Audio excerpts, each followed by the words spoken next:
I know you wrote an article, and we always talk about this when we have you on. Things I think I know about the Browns. Again, it's on the Orange and Brown report. No rebuild, no teardown is one. Number two, determining the future direction of the offense.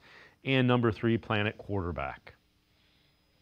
Yeah, Dave, there's a lot of talk of rebuild, and I get it. People want rebuild, they want to tear it down, they want to blow it up. In today's NFL, it's not necessary. I think you have enough of a young core here, um, in the guys like Miles and Joku, Delpit, players like that, JOK. And you're getting some performances on the offensive side from Judy and Tillman that are showing some promise, DeJuan Jones. I think that you can move forward with that core and supplement the roster in a different way around it. The main part of this is you're going to have to attack at the offensive line and get better there, and you're going to have to find a quarterback, right? They will have draft capital. That's a lot of it. They will have cap space this year, despite Watson being on the roster, because they're just going to restructure his contract again, and they'll have plenty of money to spend. So that's how they'll attack this. It's not going to be a rebuild. It's going to be a pivot more of, I guess I would call it, right, or a soft adjustment in their direction this offseason. As far as determining the future direction of the offense, they brought in Ken Dorsey. John Dorsey, we were talking about John Dorsey. Ken Dorsey, all these Dorseys. They brought in Ken Dorsey for Deshaun Watson.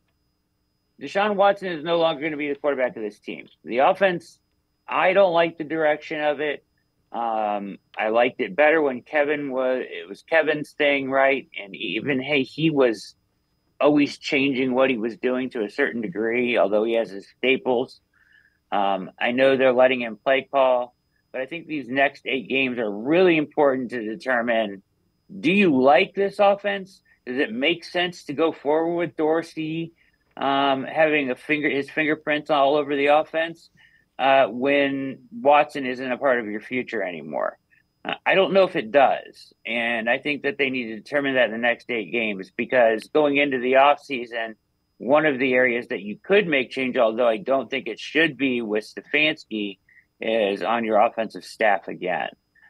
Because I do think you need to align that better as far as, I don't know if Ken Dorsey is the best match. I'll just say it that way. These next eight games will determine that. It was impossible to evaluate with the quarterback play that we had from Watson. Winston will give you good enough quarterback play and stay in the pocket long enough to allow you to evaluate the offense better. And I think that's an important part of this next 8 games. Yeah. The plan at quarterback is, I would play Winston because he does allow you to evaluate the individual players and the offense. I don't know if DTR does that. And I think probably towards the end of the season, Dave, I think you do go to DTR for a couple games because you want to take a look at him. But straight up Winston gives you a better chance to evaluate what's going on this team. Yeah, and relative to a quarterback in the draft, you got to tell me where they're drafting. If they're not, Yeah. if you're not going to get one of the top two that you have, and again, I don't. This is one of the years like the Browns picked Baker Mayfield, where there's going to be Cam Ward and there's going to be Shedeur Sanders and some guy's going to come up, be it Quinn Ewers or someone or Beck or not. There isn't a definitive number one quarterback, and that's a terrible time to be looking for a quarterback because more often than not, you're wrong. Yeah. Yeah. A lot of misses in classes like this. I don't really love this class a whole ton. And I think the Browns I think they need to identify what part of this is. What offense are we going to run? What is our identity as an offense? And then who fits in that offense?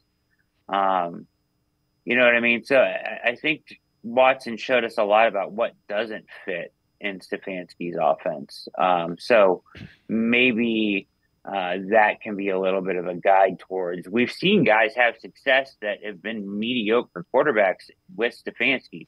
So, maybe it doesn't have to be a top 10 pick, but identify a guy that fits what you're doing would be more of the plan for me. Yeah, and one of the most disappointing parts of this is how did the offensive line go from top 4, top 5 to bottom 4, bottom 5?